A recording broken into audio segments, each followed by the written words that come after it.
Vediamo in campo perché in Romania sono altri campionati, Serie A sono più difficili. Cosa rappresenta per te la Serie A udinese? Un punto di arrivo, un punto di partenza? Un punto di arrivo perché sei una grande squadra con tanti giocatori. Bine ai venit la Udine și mult succes, come si dice? Mulțumesc frumos, bine venit la Udine și mult succes. Cosa conosci dell'Udinese?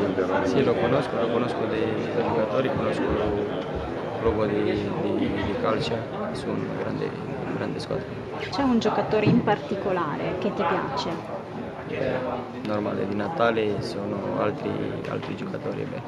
Gli hai parlato di Natale? Ti ha detto qualcosa? No, non hai parlato perché sono da 3 giorni qua e dopo hai parlato in campo. Ti vediamo domenica a Lecce?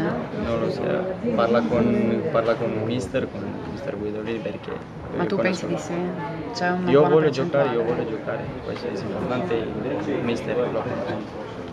Grazie.